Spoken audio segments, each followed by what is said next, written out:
All changes to the climate system on the Earth affects the amount of energy that either enters or leaves the system and changes the equilibrium, forcing the temperature to rise or fall. These influences are known as climate forcing. The natural climate forcing have the changes in areas like the brightness of the sun.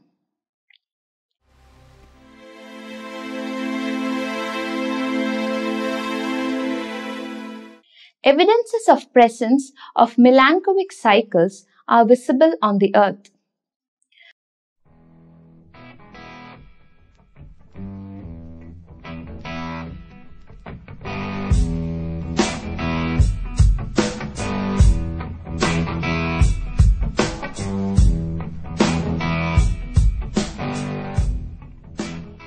These are small variations on the orbit of the Earth and have an axis of rotation that occurs over a period of thousands of years.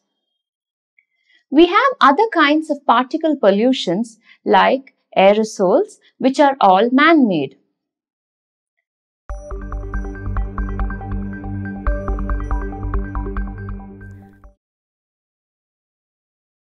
These are called man-made forcing, which absorb the sunlight that comes in.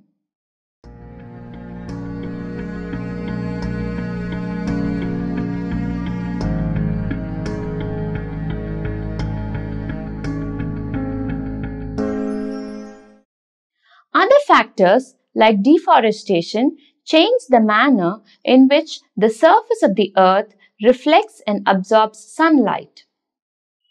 There is a constant rising concentration of carbon dioxide in the atmosphere, which reduces the heat that is radiated to space.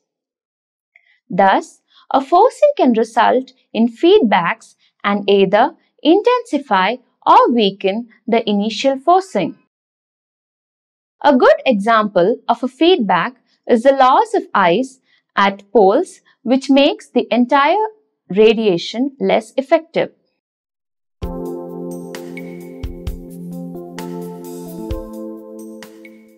The Earth's heat budget.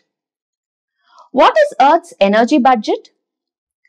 The carbon dioxide in the air forces the energy budget of the planet Earth to go out of balance, and this it does by absorbing the infrared energy or the heat radiated by the surface of the Earth.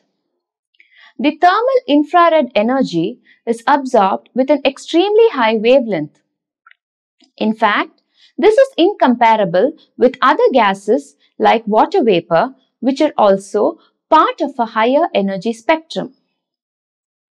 Water vapor is a very powerful absorber and is a transparent medium of wavelength, which allows the relative cooling of the Earth's radiated energy surface.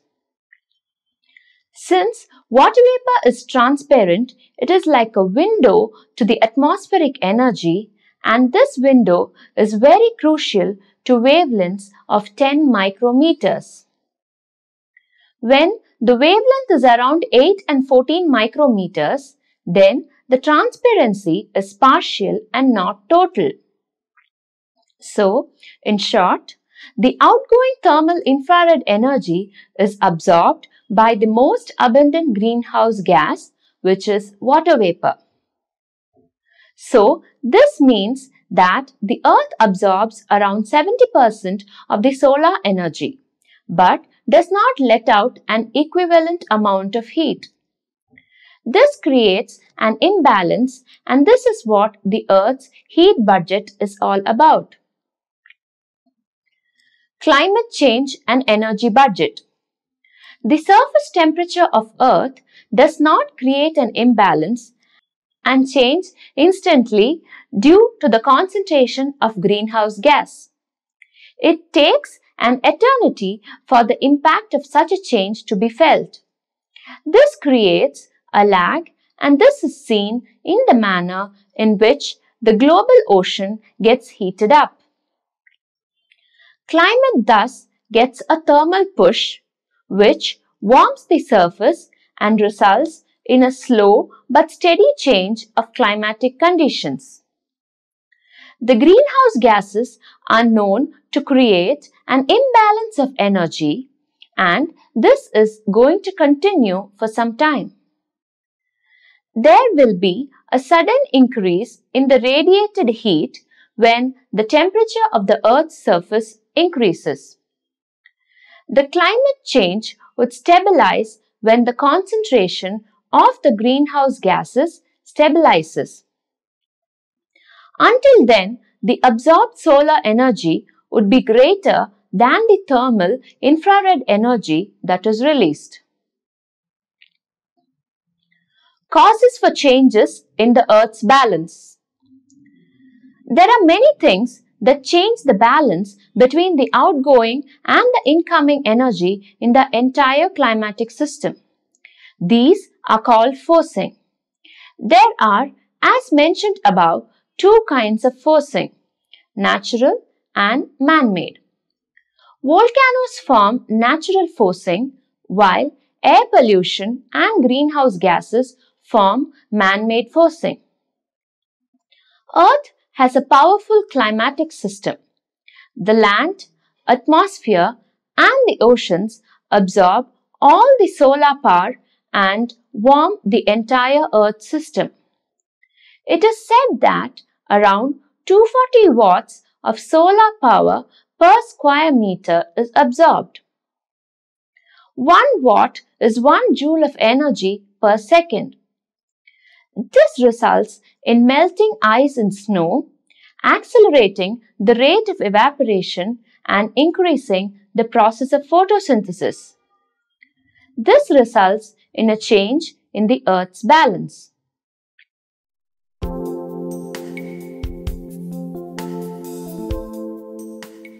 Sun, Earth, Universe and heat budget.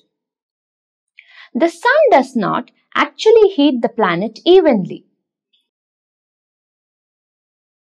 The Earth is spherical and the Sun is able to heat only the regions around the equator. The polar areas are not warmed by the Sun. The ocean and the atmosphere are always at work trying to reduce the solar heat and the imbalances it creates through the process of evaporation and rainfall, convection and ocean circulation. The combination of the ocean circulation and the atmosphere is called the heat engine of the Earth. The heat engine of the Earth helps to distribute the heat evenly from the equator to the poles. If this does not happen, then the Earth would be very hot. The temperature does not rise to a great level because the atmosphere and the surface are always in the process of radiating heat to space. This is what the Earth's energy budget is all about. The net flow of energy into and out of the system of the Earth is called the Earth's energy budget. Energy concept and the Earth. Any matter in the universe radiates energy across a set of wavelengths if it has a temperature that is above absolute zero. It is well known that any hot object has a short wavelength. These hot objects are said to release X-rays and gamma rays. The cooler objects are said to emit more wavelengths and the radiation is longer. It is inclusive of thermal infrared and visible light along with microwaves and radio frequencies. The temperature of the surface of the Sun is 5500 degrees Celsius and one can see in the peak radiation in visible wavelengths usually found in light. When viewed from space, Earth seems to have a temperature of around -20 degrees Celsius.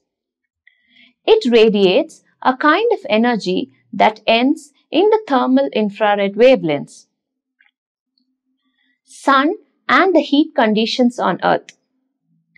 The Sun delivers around 1360 watts per square meter. The surface has a temperature of around 5800 Kelvin, and most of this energy is visible to the naked eye. The average distance of the Earth from the Sun is around 150 million kilometers, and that average intensity of the solar energy that reaches the uppermost atmosphere is around 1360 watts per square meter. These measurements were made by the satellite missions from NASA. This is called total solar irradiance. This is also called the solar constant. This solar irradiance is the highest power that it can give, and this is delivered to an area that is perpendicular to the incoming light. If one is calculating with the help of geometry, then this actually limits the actual solar energy being intercepted by Earth.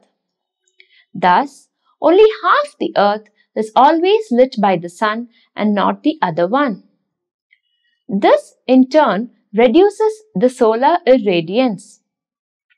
Thus, the energy from sunlight is not spread in an even manner on the planet Earth. There is one hemisphere which is always not in the area of solar radiation. Full intensity solar radiation is felt on the side with light only in places where there is direct sunlight falling.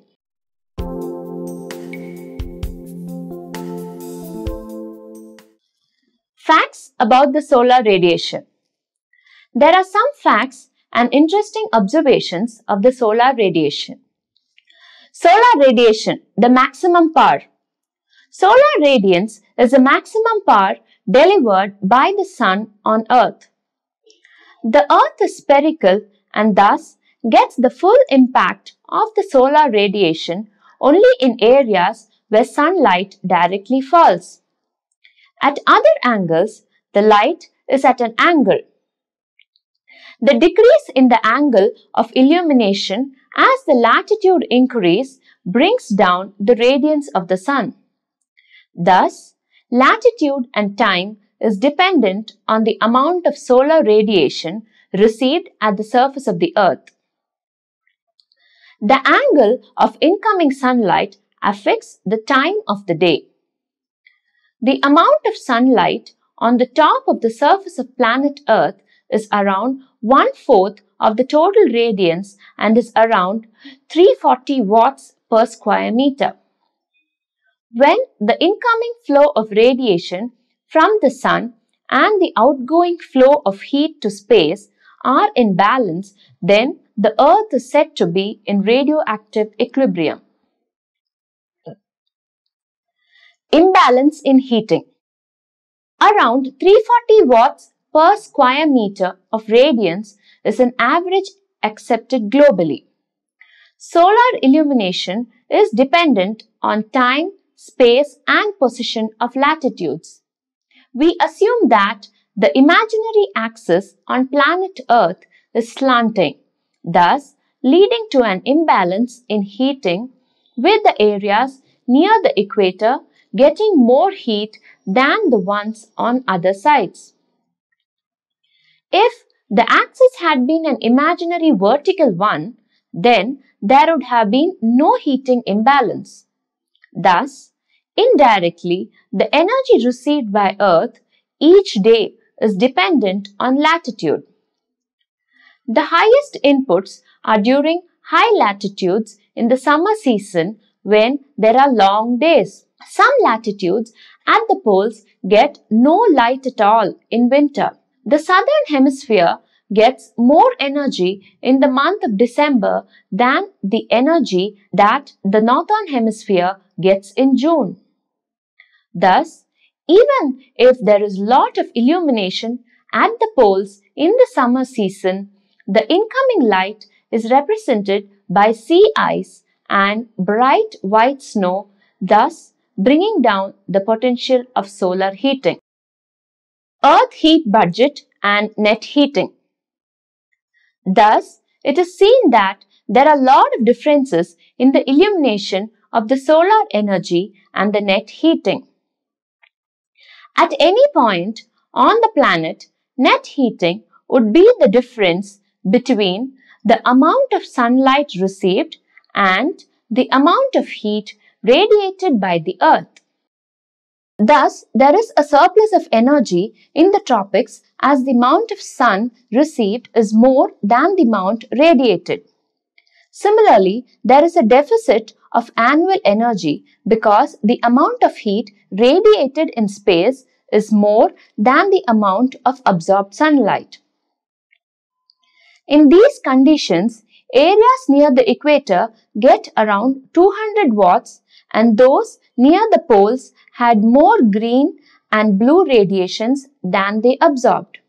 There was a little balance in mid-latitudes.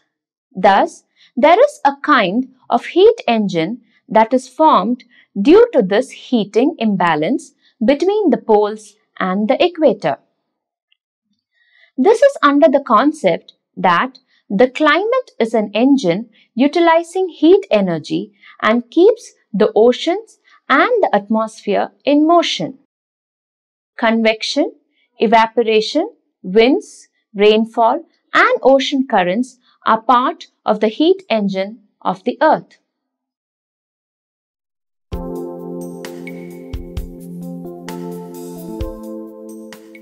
Solar energy and heat balance. Finding out the necessary values for the flow of energy in the Earth is a way of understanding its relation with the climate change. All are estimates and they all have a kind of uncertainty. Estimates usually come from ground-based observations, satellite observations, and many numerical weather models. Earth's heat engine helps in transferring heat from one place to another. It also enables the heat to move from Earth's surface. The processor flow of outgoing and incoming energy is what makes up the energy budget for the Earth. Around 29% of the solar energy striking the surface of the Earth is sent back to space with the help of atmosphere, clouds, or snow and ice. However, energy does not play a major in the climate of planet Earth. Around 23% of the solar energy is taken in by the atmosphere. When this energy is absorbed, the molecules and the atoms making up the material get excited and they start moving in random motion. The temperature of the Earth would thus be like the wash basin with a leaking faucet and a blocked drain pipe. When there is a continuous leakage in the same, temperature does not increase, but molecules and atoms on Earth are also at the same time radiating energy of the thermal kind. This amount of heat that is radiated by a surface with the proportion being proportional to the fourth power of the temperature of the Earth shows that there is an effort by nature to create a heat balance. Radioactive cooling and heating of Earth. When heat loss occurs at a large extent with a very small increase in temperature, then it is called radioactive cooling. This is the main way of preventing unwanted heating on Earth. It is known by now that the amount of solar energy falling on the Earth is around 340 watts. Out of this, around 29% is thrown back to space mainly by the clouds and other bright surfaces. Out of the incoming energy, around 23% is absorbed by the particles in the air, dust, and gases in the surroundings. Thus, around 48% is absorbed on the surface of the earth. This absorbed sunlight is again balanced with the help of the heat that is radiated from the surface of the earth and the atmosphere. Thus, most of the heat that escapes is in and around the equator, and the clouds around here did not allow the heat to escape. The polar regions also in turn do not radiate much heat. If there has to be stability, then the surface of the earth and the atmosphere should absorb around 71% of the incoming solar radiation. In this way, there is more space for the average temperature in the planet to be stable and firm.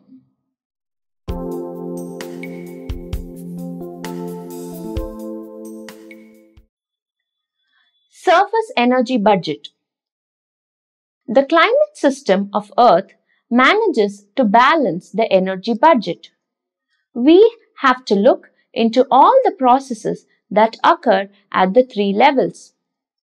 This includes the surface of the Earth, where you would get the most of solar heating, the atmosphere, and the edge of the Earth, where you can see that the sunlight enters the system. The amount of outgoing and incoming energy has to be equal. We also know that around 29% of the sunlight coming in is thrown back to the universe by the particles in the surroundings. Therefore, around 71% is absorbed by the atmosphere. If there has to be an energy budget for Earth, then solar energy has to be taken care of well and has to be thrown out. Energy leaves the surface of the Earth through convection, evaporation, and thermal radiation. Evaporation. Around 25% of the solar energy that is coming is lost through evaporation. When molecules of liquid water absorb the solar energy that is hitting the surface of the Earth, then they undergo a change from the liquid to gas. The heat energy is the reason for this, and the random motions of the molecules of water vapor kills is the reason for this. When the molecules condense, they fall as rain. The heat that is released in the atmosphere is the main step towards change in the climatic condition. This is the reason you would see showers of cumulus clouds taking energy away from the surface of Earth. Solar heating, thus, is directly responsible for evaporation. The moist air creates buoyancy and moves energy from the surface of the Earth to higher layers of the atmosphere. Then you have an addition of 5% transfer of incoming solar energy from the surface to the atmosphere, thus making the ground very buoyant and warm. Thus, we can see that the atmosphere is warmer when we reach the surface, but gets cold when we are at a height. You are now left with around 17% solar energy, which leaves the surface in the form of thermal infrared energy. This is also heat and is mainly dominated by molecules and atoms. This upward push results in the heat to flow from the air towards the ground. All these are also related to the climate change.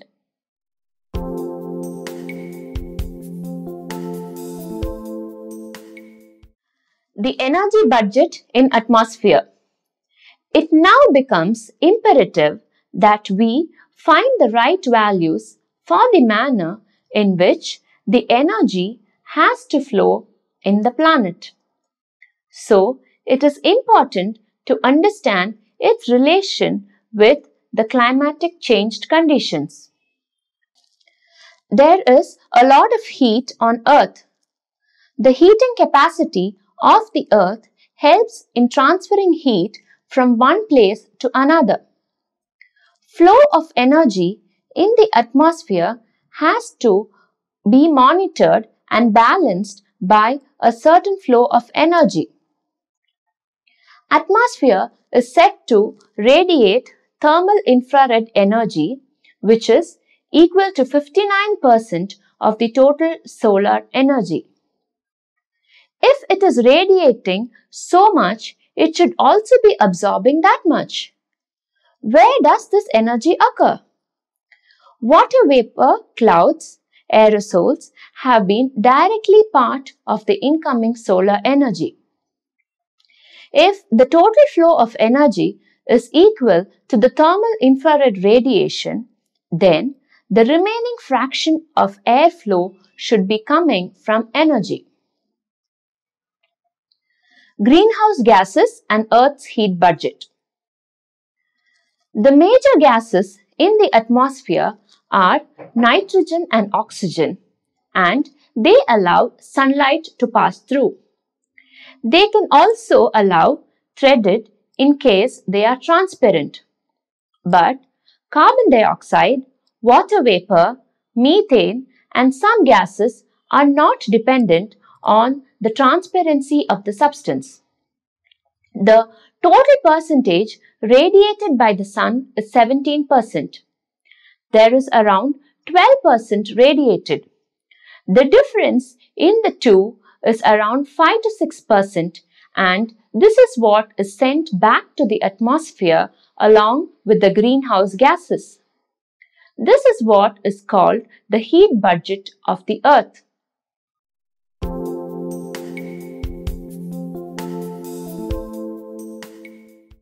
Conclusion. Thus, it is seen that the simple process of the radiation of the sun rays and the related thermal infrared ray absorption causes an imbalance on the surface of the Earth. However, through the natural process of balancing the percentage of radiation and absorption, there is a continuous balance between the heat rays on the Earth and three related climate change. With the greenhouse gases absorbing the thermal infrared ray energy, there is a significant rise in temperature and they throw this energy all around. Thus, this continuous process of maintaining a balance on the surface and creating proper conducive environment for the surroundings is what Earth's heat budget is all about. This is also combined with the process of global climatic change, thus creating a continuous process.